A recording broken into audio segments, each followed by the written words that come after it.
Hi hello friends, എല്ലാ കൂട്ടുകാർക്കും ഇഷ്ടം മാത്രം സീരിയലിൽ ഇന്നത്തെ നല്ലൊരു എപ്പിസോഡിലേക്ക് തന്നെ സ്വാഗതം കേട്ടോ.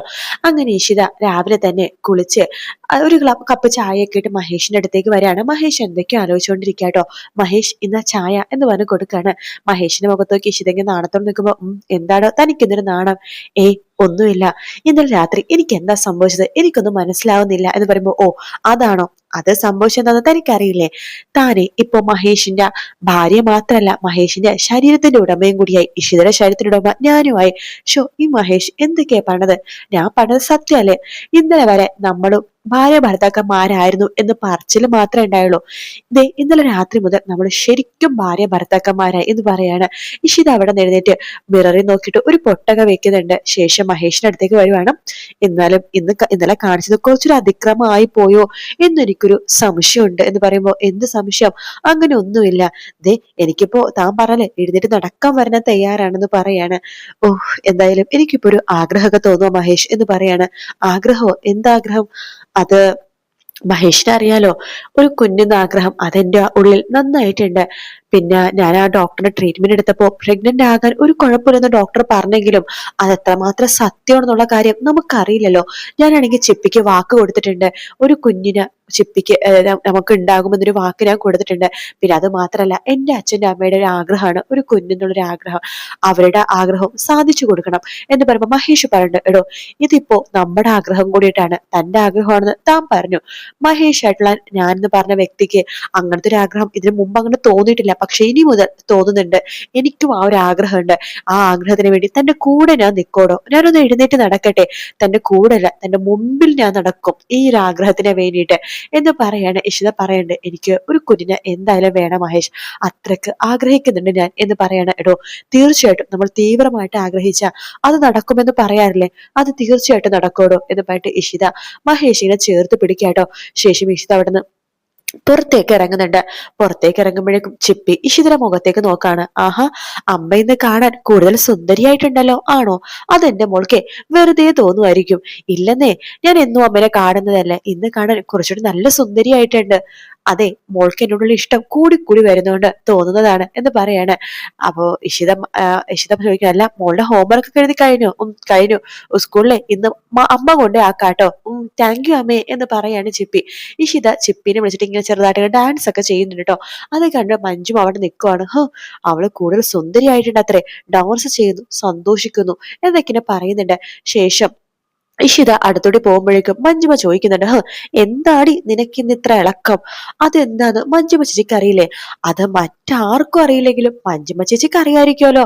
പിന്നെ ഇളക്കാൻ പറ്റിയൊരു സമയം മഹേഷിക്കിനെ കിടക്കുമല്ലേ എന്ന് പറയുമ്പോഴേക്കും, അതെ എന്തെങ്കിലും സംശയം മഞ്ജുമച്ചിക്ക് തോന്നുവാണെങ്കിലേ മഞ്ജുമച്ചി അനിയനെ അകത്തുണ്ട്, മഞ്ജുമച്ചി ചോദിച്ചോ എന്ന് പറയാണ്.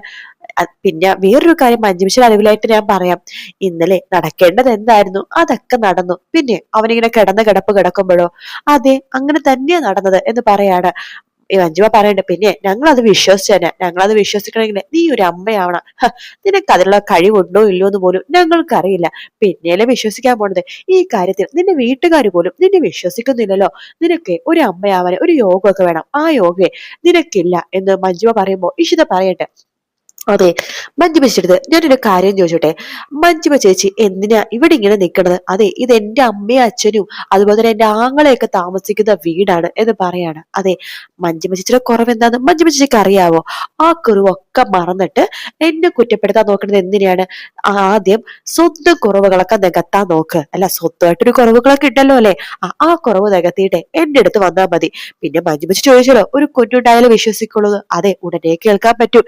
എന്റെ കുറവുകളൊക്കെ നികത്തിയിട്ട് ആ സന്തോഷ വാർത്ത ഞാൻ ഉടനെ കേൾപ്പിക്കൂ. മഞ്ജുമച്ചി അപ്പ വിശ്വസിച്ചാ മതി, ഇപ്പൊ വിശ്വസിക്കണമെന്നേ എനിക്കൊരു നിർബന്ധവും ഇല്ല എന്ന് ഇഷിത പറഞ്ഞിട്ട് ചിരിച്ചുകൊണ്ട് അവിടെ നിന്ന് പോകുവാട്ടോ.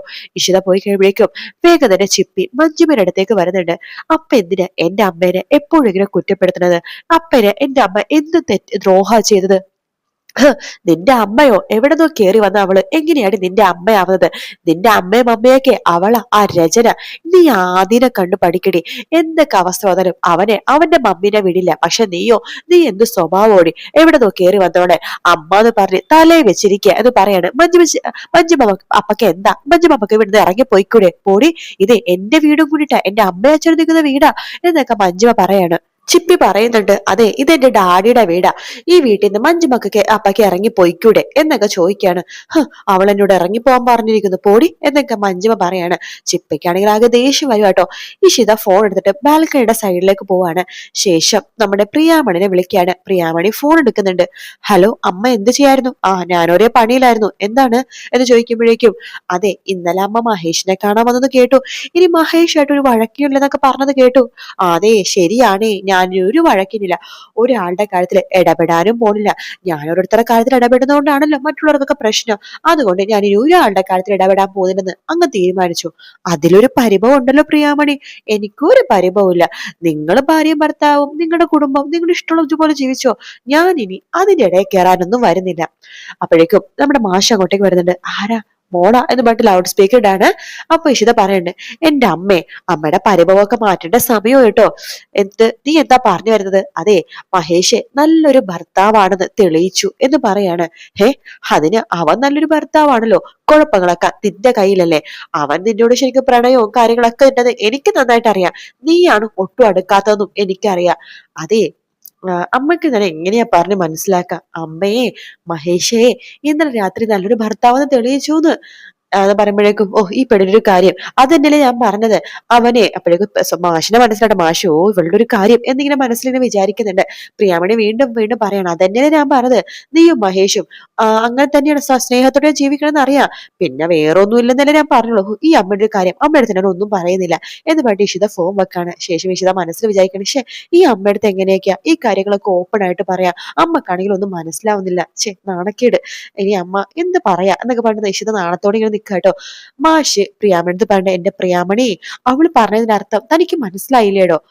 അവള് പറഞ്ഞതിന് ഇപ്പൊ എന്താ അർത്ഥം ഉള്ളത്? എല്ലാ മഹേഷും ഇഷിതയും ഇന്നലെ ഭാര്യ ജീവിച്ചു എന്ന് അവള് പറഞ്ഞത്. ഓ പിന്നെ അവള് പറഞ്ഞത് ഞാനിപ്പോ അങ്ങോട്ട് വിശ്വസിക്കാം. ഇത്രയും നാള് അവൾ അങ്ങനെ തന്നെ പറഞ്ഞിട്ടല്ലേ നമ്മളെ വിശ്വസിപ്പിച്ചത്. ശരിയാ, അവൾ അങ്ങനെ പറഞ്ഞിട്ടുള്ളത് ശരിയാ. പക്ഷെ ഇപ്പൊ തന്നെ അതിരാവിലെ വിളിച്ച് തന്നോട് ഇത് പറയണോന്നുണ്ടെങ്കിൽ, അത് ഇങ്ങോട്ട് പറയണോന്നുണ്ടെങ്കിൽ താനൊന്ന് ആലോചിച്ച് നോക്ക്, അതില് സത്യം ഉണ്ടോ എന്ന് പറയാണ്. ഓ ഞാൻ ആ കാര്യത്തിൽ അവളെ വിശ്വസിക്കില്ല. മാഷിനെ അവളെ ഭയങ്കര വിശ്വാസമാണല്ലോ. അതെ, എനിക്ക് എന്റെ മക്കളെയൊക്കെ നല്ല വിശ്വാസമാണ്. എനിക്കൊരു കാര്യം ഉറപ്പാണ്, ഇഷിതയും മഹേഷും ഒന്നായി കഴിഞ്ഞു. എന്നിപ്പോ പ്രിയാമണി ചിരിക്കാണ്. എന്താണോ, എന്തിനാ താൻ ചിരിക്കുന്നത്?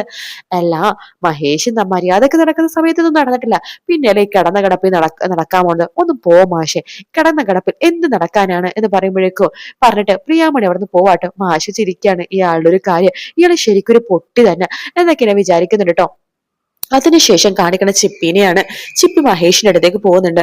ഡാഡി, എനിക്ക് ഡാഡിയുടെ അടുത്ത് ഒരു കാര്യം പറയാനുണ്ട്. എന്താ മോളെ? എന്തോ സീരിയസ് കാര്യമാണല്ലോ. മോൾ ആരെങ്കിലും വേദനിപ്പിച്ചോ, വിഷമിപ്പിച്ചോ? മഞ്ജിമപ്പച്ചി വഴക്കുണ്ടാക്കിയോ? എനിക്ക് അവരുടെ അടുത്ത് ഒരു സീരിയസ് ആയിട്ട് കാര്യം പറയണം. ആ മഞ്ജിമപ്പച്ചി ഉണ്ടല്ലോ, അവരിവിടെ നിന്ന് പറഞ്ഞു വിടാൻ നോക്ക്. അയ്യോ മോളെ, പെട്ടെന്ന് പറഞ്ഞു വിട്ടാ നിന്റെ അച്ഛമ്മക്ക് അച്ഛന് വിഷമമില്ലേ? എന്ത് വിഷമം? ഒരു വിഷമവും ഇല്ല. അവര് ഭയങ്കര സാധനമാണ്. എന്റെ അമ്മേനെ ദ്രോഹിക്കാൻ വേണ്ടി നോക്കാണ് എപ്പോഴും. അതെ, ഇപ്പൊ തന്നെ ഞാനും എന്റെ അമ്മയും കൂടി ചെറുതായിട്ടൊന്ന് ഡാൻസ് കളിച്ചു. അത് മഞ്ജു അപ്പയ്ക്ക് ഇഷ്ടമായില്ല. അതിന്റെ പേരിൽ എന്റെ അമ്മേനെ ഓരോന്നൊക്കെ പറഞ്ഞ് കുറ്റപ്പെടുത്തി. അമ്മ അത് ചിരിച്ചുകൊണ്ട് മറുപടി പറഞ്ഞെങ്കിലും എന്റെ അമ്മക്ക് അത് നല്ല വിഷമമായിട്ടുണ്ട്. അമ്മ മാറി നിന്ന് കരയുമായിരിക്കും ചെയ്യുന്നുണ്ടാവാ. ഡാഡി തന്നെ വേണം മഞ്ജു അപ്പനെ ഇവിടെ നിന്ന് പറഞ്ഞയക്കാനായിട്ട്. മോള് പറഞ്ഞത് എനിക്ക് മനസ്സിലാവുന്നുണ്ട്. മഞ്ജു മോള് പറഞ്ഞ പോലെ ഒരു വിഷം തന്നെയാണ്. പെട്ടെന്ന് എങ്ങനെയാ മോള് പറഞ്ഞയക്കുക?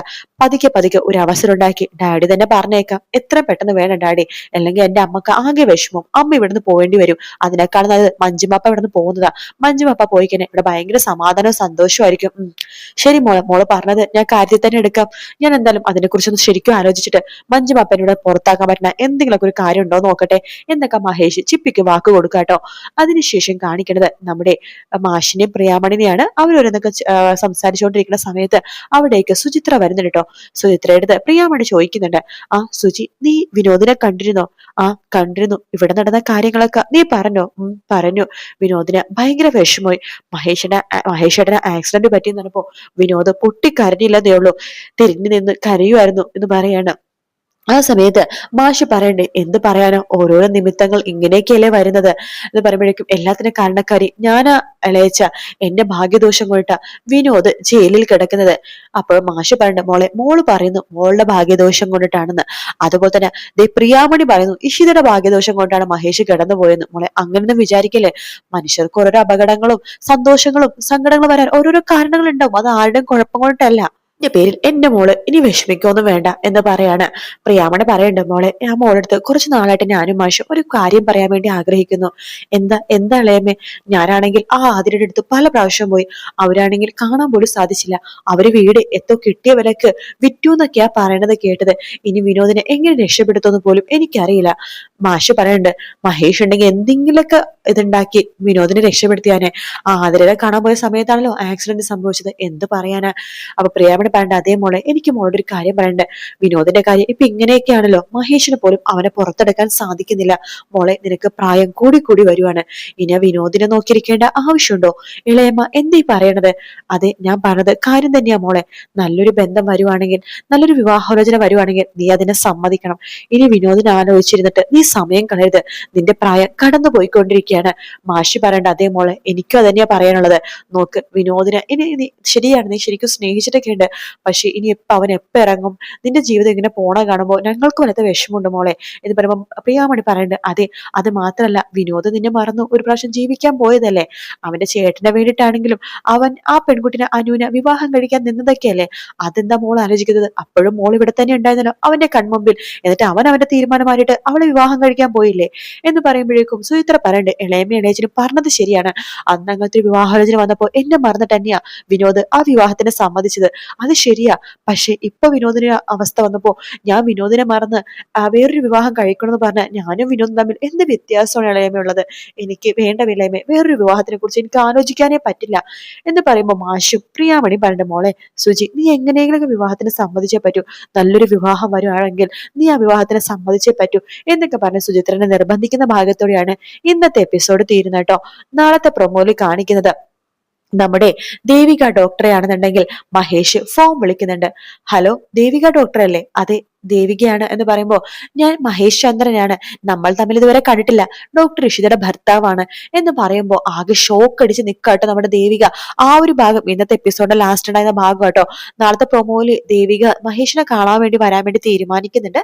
അതേ സമയമാണെന്നുണ്ടെങ്കിൽ നമ്മുടെ ആദിയുടെ അടുത്ത് രചന പറയുന്നുണ്ട്, ആദി നീ ആകാശിനോട് സോറി പറയാൻ വേണ്ടി പറയാണ്. അതുപോലെ തന്നെ ആകാശിനോടും രചന പറയുന്നുണ്ട് ആദിനോട് ക്ഷമിക്കണമെന്ന് പറയുമ്പോ, ശരി, അവൻ എന്റെ മുമ്പിൽ വന്ന് നിന്ന് തല കുമ്പിട്ട് സോറി പറയാൻ വേണ്ടി പറയാണ്. അപ്പൊ അങ്ങനെ പറയാൻ വേണ്ടി രചന ആദ്യ എടുത്ത് പറയുമ്പോ, ആദി നീ പോടാ പോടാ പോടാന്ന് വീണ്ടും വീണ്ടും ആകാശിനെ വിളിക്കാണ്. ആദ്യം ആകാശം തമ്മിൽ ഭയങ്കര അടി ഉണ്ടാവാൻ വേണ്ടി പോകുക കേട്ടോ. രചന രണ്ടുപേരെയും പിടിച്ച് മാറ്റാനൊക്കെ ശ്രമിക്കുന്നുണ്ട്. അതിനുശേഷം സാന്ദ്ര മഹേഷിനെ കാണാൻ വേണ്ടി വരുന്നുണ്ട്. മഹേഷിനെ കാണാൻ വേണ്ടി വരുന്ന സമയത്ത് തന്നെ രചനയും അവിടേക്ക് എത്തുന്നത് കേട്ടോ. സാന്ദ്ര ആ പ്രാഞ്ചിയുടെ ഫോട്ടോ മഹേഷിനെ കാണിച്ചു കൊടുക്കുകയാണ്. ദേ, ഇതാണ് ആ വാടക ഗുണ്ട, മഹേഷിനെ കൊല്ലാൻ വേണ്ടി ആരോ ഏർപ്പാടാക്കിയ വാടക ഗുണ്ട, ദേ ഇയാളാണ് എന്ന് പറഞ്ഞ് കാണിച്ചു കൊടുക്കുകയാണ്. അത് കാണുമ്പോൾ രജനിയും ഷോക്കാവണം. ഈശ്വര, ഇയാളുടെ അടുത്ത് ഒരു അന്വേഷണം എത്തിയല്ലോ എന്ന് ആലോചിച്ചിട്ട്. എന്തായാലും ഇത്രയും ഭാഗ്യ പ്രൊമോയില് കാണിച്ചോളൂ. വീഡിയോ ഇഷ്ടപ്പെടുകയാണെങ്കിൽ ലൈക്ക് ചെയ്യാനും സബ്സ്ക്രൈബ് ചെയ്യാനും കമന്റ് ചെയ്യാനും മറക്കല്ലേ. മറ്റൊരു വീഡിയോ ആയിട്ട് വീണ്ടും കാണാം friends. Take care. Bye bye.